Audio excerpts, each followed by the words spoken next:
ನಮಸ್ಕಾರ ಪ್ರೇಕ್ಷಕರೇ, ಇನ್ಸೈಟ್ಸ್ 21ನ ಕಥಾಗ್ರಂಥಕ್ಕೆ ನಿಮ್ಮೆಲ್ಲರಿಗೂ ಸ್ವಾಗತ ಸುಸ್ವಾಗತ. ವಿಕ್ರಮ ಬೇತಾಳ ನೀತಿ ಕಥೆಗಳಿಗೆ ಹೆಸರುವಾಸಿಯಾದಂತಹ ಕಥೆಯೇ ಈ ವಿಕ್ರಮ ಬೇತಾಳ. ಈ ಕಥೆಯನ್ನ ಬರೆದವರು ಸೋಮದೇವ ಭಟ್ಟರು. ಇವರು 11ನೇ ಶತಮಾನದಲ್ಲಿ ಈ ಕಥೆಯನ್ನ ರಚಿಸಿದ್ದಾರೆ. ಈ ಕಥೆ ಕೇವಲ ಕಾಲ್ಪನಿಕ ಹಾಗೂ ವಿಕ್ರಮ ಎಂಬ ರಾಜ ಇರಲಿಲ್ಲ ಎಂದು ಕೆಲವರ ವಾದವಾಗಿದೆ. ಆದರೆ ಇನ್ನು ಕೆಲವರು ಹೇಳುವ ಪ್ರಕಾರ ವಿಕ್ರಮಾದಿತ್ಯ ಇದ್ದ, ಅವನ ಆಧಾರಿತ ಕಥೆ ಇದು ಎಂದು ವಾದವಿವಾದಗಳು ಉಂಟಾಗಿವೆ. ಕಥೆಗೆ ಹೋಗುವ ಮುನ್ನ ಈ ವಿಕ್ರಮಾದಿತ್ಯನ ಒಂದು ಸಣ್ಣ ಕಿರು ಪರಿಚಯ. ವಿಕ್ರಮಾದಿತ್ಯ ಉಜ್ಜಯಿನಿಯ ಪ್ರಸಿದ್ಧ ದೊರೆಯಾಗಿದ್ದ.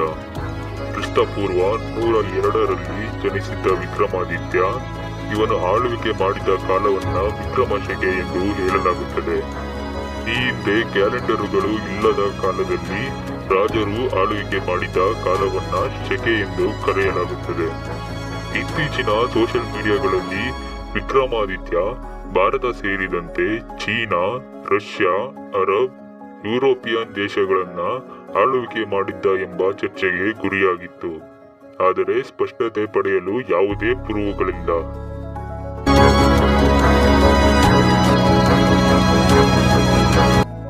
ಒಮ್ಮೆ ವಿಕ್ರಮಾದಿತ್ಯ ರಾಜಸಭೆಯಲ್ಲಿ ಇರಬೇಕಾದ್ರೆ ಅಲ್ಲಿಗೆ ಒಬ್ಬ ಮಂತ್ರವಾದಿ ಭೇಟಿ ನೀಡುತ್ತಾನೆ. ವಿಕ್ರಮಾದಿತ್ಯನಿಗೆ ಒಂದು ಹಣ್ಣನ್ನ ಉಡುಗೊರೆಯಾಗಿ ಕೊಡುತ್ತಾನೆ. ಹೀಗೆ ಪ್ರತಿದಿನ ಮಂತ್ರವಾದಿ ಭೇಟಿ ನೀಡಿ ವಿಕ್ರಮಾದಿತ್ಯನಿಗೆ ಒಂದು ಹಣ್ಣನ್ನ ಉಡುಗೊರೆಯಾಗಿ ಕೊಡ್ತಾ ಹೋಗ್ತಾನೆ. ಮಂತ್ರವಾದಿಯ ಮೇಲೆ ಅನುಮಾನವಿಟ್ಟ ವಿಕ್ರಮ ಆ ಹಣ್ಣನ್ನ ಸೇವಿಸದೆ ಒಂದು ಕೋಣೆಯಲ್ಲಿ ಅದನ್ನ ಇಡ್ತಾ ಹೋಗ್ತಾನೆ. ದಿನಗಳು ಕಳೆದಂತೆ ಹಣ್ಣು ಕೊಳೆಯುತ್ತಾ ಬರುತ್ತೆ. ಕೊಳೆಯುತ್ತಾ ಬಂದ ಹಣ್ಣಿನಲ್ಲಿ ಅಮೂಲ್ಯವಾದ ವಜ್ರ, ಚಿನ್ನದಂತಹ ನಾಣ್ಯಗಳು ಸಿಗುತ್ತಾ ಹೋಗುತ್ತೆ. ಇದನ್ನು ಗಮನಿಸಿದ ವಿಕ್ರಮಾದಿತ್ಯ ಮರುದಿನ ಆ ಮಂತ್ರವಾದಿ ಭೇಟಿ ನೀಡಿದಾಗ ಪ್ರಶ್ನಿಸುತ್ತಾನೆ, ಯಾಕೆ ಹಣ್ಣನ್ನ ನನಗೆ ಕೊಡ್ತಾ ಇದೀಯಾ? ನನ್ನಿಂದ ನಿನಗೇನಾಗ್ಬೇಕು ಹೇಳು ಅಂತ ವಿಕ್ರಮಾದಿತ್ಯ ಪ್ರಶ್ನೆ ಮಾಡ್ತಾನೆ. ಅದಕ್ಕೆ ಆ ಮಂತ್ರವಾದಿ, ನಾನೊಂದು ಯಾಗ ಮಾಡ್ತಾ ಇದ್ದೀನಿ, ನೀನು ನನಗೆ ಸಹಾಯ ಮಾಡಬೇಕು ಅಂತ ಹೇಳ್ತಾನೆ. ಏನ್ ಸಹಾಯ ಅಂತ ವಿಕ್ರಮ ಕೇಳ್ತಾನೆ. ನಾಳೆ ರಾತ್ರಿ ನಾನೊಂದು ಯಾಗ ಮಾಡ್ತೀನಿ, ನೀನು ಒಬ್ಬನೇ ಬಂದು ನನ್ನನ್ನ ಭೇಟಿಯಾಗು, ನೀನೇನು ಮಾಡಬೇಕು ಅಂತ ನಾನಲ್ಲಿ ಹೇಳ್ತೀನಿ ಅಂತ ಹೇಳಿ ಅಲ್ಲಿಂದ ಹೊರಟೋಗ್ತಾನೆ. ಆ ಮಂತ್ರವಾದಿ ಹೇಳ್ದಾಗೆ ವಿಕ್ರಮಾದಿತ್ಯ ಒಬ್ಬನೇ ನಡು ರಾತ್ರಿಯಲ್ಲಿ ಆ ಮಂತ್ರವಾದಿ ಬಳಿ ಹೋಗ್ತಾನೆ. ಆ ಮಂತ್ರವಾದಿಯಲ್ಲಿ ಬುರುಡೆಯನ್ನ ಇಟ್ಟು ಯಾಗ ಮಾಡ್ತಿರ್ತಾನೆ. ನೀನು ಹೇಳ್ದಾಗೆ ನಾನು ಬಂದಿದ್ದೀನಿ, ಏನ್ ಮಾಡಬೇಕು ಹೇಳು ಅಂತ ವಿಕ್ರಮಾದಿತ್ಯ ಕೇಳ್ತಾನೆ. ಅದಕ್ಕೆ ಆ ಮಂತ್ರವಾದಿ, ಮುಂದೆ ಒಂದು ಸ್ಮಶಾನ ಇದೆ, ಅದು ಕಾಡಿನ ಮಧ್ಯದಲ್ಲಿದೆ, ನೀನೋಗಿ ಅಲ್ಲೊಂದು ಮೃತ ಶವವನ್ನ ನನಗೆ ತಂದ್ಕೊಡ್ಬೇಕು ಅಂತ ಹೇಳ್ತಾನೆ. ಸರಿ ಅಂತ ವಿಕ್ರಮಾದಿತ್ಯ ದಟ್ಟವಾದ ಕಾಡಿಗೆ ಒಬ್ಬನೇ ನಡ್ಕೊಂಡು ಹೋಗ್ತಾನೆ.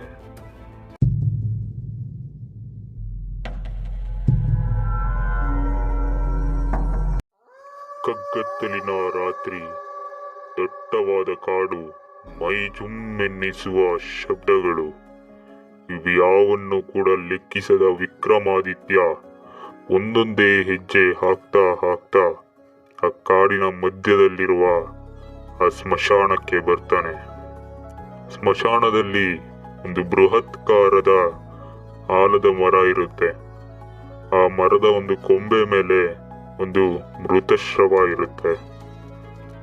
ಆ ಮಂತ್ರವಾದಿ ಹೇಳಿದ ಮೃತಶ್ರವ ಇದೇ ಇರಬೇಕು ಅಂತ ವಿಕ್ರಮಾದಿತ್ಯ ಆ ಕೊಂಬೆಯನ್ನ ಕಡಿದು ಆ ಶ್ರವವನ್ನ ತನ್ನ ಹೆಗಲ ಮೇಲೆ ಹಾಕೊಂಡು ಅಲ್ಲಿಂದ ನಡೀತಾ ಹೋಗ್ತಾನೆ.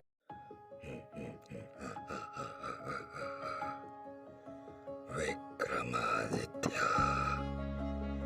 ಬಹಳಷ್ಟು ಕೇಳಿದ್ದೀನಿ ನಿನ್ನ ಬಗ್ಗೆ. ಬಹಳ ಶೌರ್ಯವಂತ ಮತ್ತೆ ಬುದ್ಧಿವಂತ ರಾಜ ಅಂತ ನೀನು.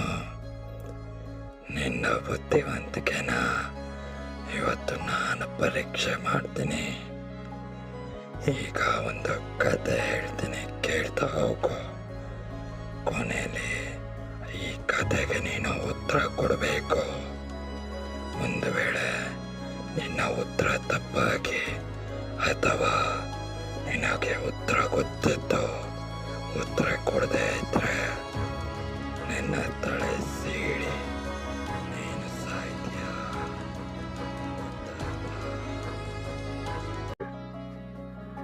ಒಂದೊಂದು ಊರಲ್ಲಿ ಒಬ್ಬ ಶ್ರೀಮಂತ ವ್ಯಕ್ತಿ ಇರ್ತಾನೆ. ಆತನಿಗೆ ಒಬ್ಬಳು ಮಗಳಿರ್ತಾಳೆ. ಅವಳ ಹೆಸರು ಇಂದುಮತಿ. ಅದೇ ಊರಿನಲ್ಲಿ 3 ಜನ ಗೆಳೆಯರಿರ್ತಾರೆ. ಆ 3 ಜನ ಗೆಳೆಯರು ಕೂಡ ಇಂದುಮತಿಯನ್ನ ನೋಡಿ ಅವಳ ಸೌಂದರ್ಯಕ್ಕೆ ಮನಸೋಲ್ತಾರೆ. ಹಾಗಾಗಿ 3 ಜನ ಗೆಳೆಯರು ಒಂದು ನಿರ್ಧಾರಕ್ಕೆ ಬರ್ತಾರೆ.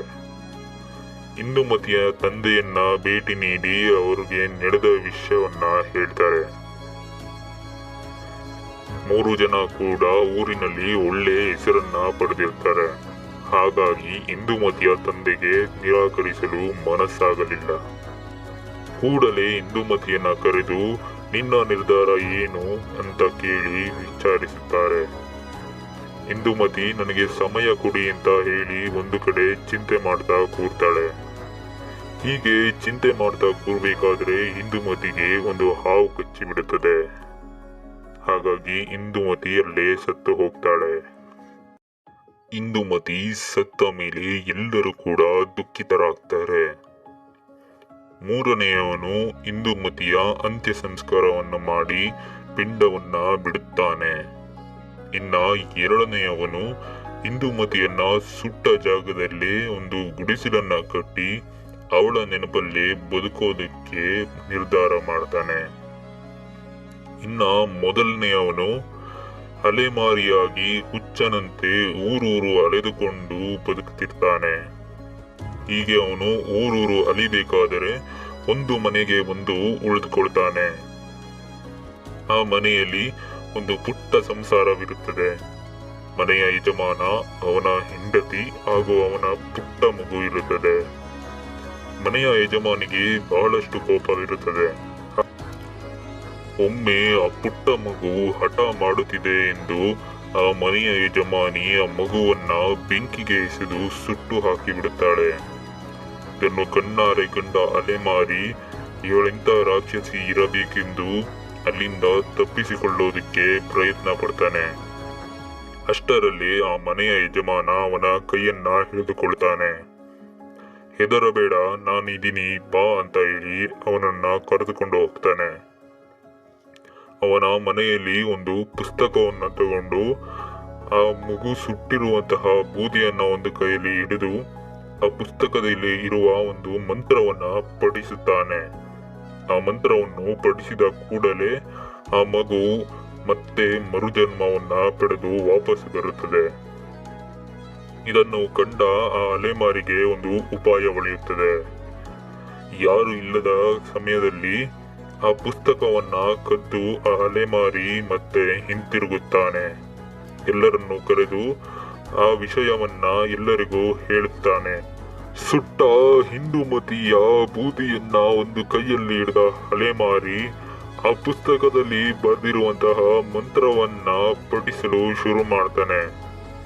ಮಂತ್ರವನ್ನ ಪಠಿಸಿದ ತಕ್ಷಣ ಇಂದುಮತಿ ಮತ್ತೆ ಮರುಜನ್ಮಿಸಿ ಬರ್ತಾಳೆ. ಇದನ್ನು ಕಂಡ ಎಲ್ಲರಿಗೂ ತಮ್ಮ ಸಂತೋಷ, ಖುಷಿ ಗಗನವನ್ನ ಏರಿಬಿಡುತ್ತದೆ. ಈಗ ಬೇತಾಳ ವಿಕ್ರಮನಿಗೆ ಒಂದು ಪ್ರಶ್ನೆಯನ್ನ ಹೂಡುತ್ತದೆ. ವಿಕ್ರಮ, ಈಗ ನಿನ್ನ ಪರೀಕ್ಷೆ ಶುರುವಾಯಿತು. ಹೇಳೋ, ಆ ಇಂದುಮತಿ ಮರುಜನ್ಮಿಸಿ ಬಂದಿದ್ದಾಳೆ. ಈಗ ಅವಳು ಯಾರನ್ನ ಮದುವೆ ಆಗ್ತಾಳೆ ಅಂತ ಅವಳಿಗೆ ಮರುಜನ್ಮ ಕೊಟ್ಟನಲ್ಲ ಅಲೆಮಾರಿ, ಅವನನ್ನ ಮದುವೆ ಆಗ್ತಾಳ ಅಥವಾ ಅವಳಿಗೆ ಪಿಂಡ ಬಿಟ್ನಲ್ಲ ಆ 3ನೇ ವ್ಯಕ್ತಿ, ಅವಳನ್ನ ಮದುವೆ ಆಗ್ತಾಳ ಅಥವಾ ಏನು ಮಾಡದೆ ಸುಮ್ಮನೆ ಇದ್ನಲ್ಲ ಆ ಎರಡನೇ ವ್ಯಕ್ತಿ ಅವನನ್ನ ಮದುವೆ ಆಗ್ತಾಳ? ಹೇಳು.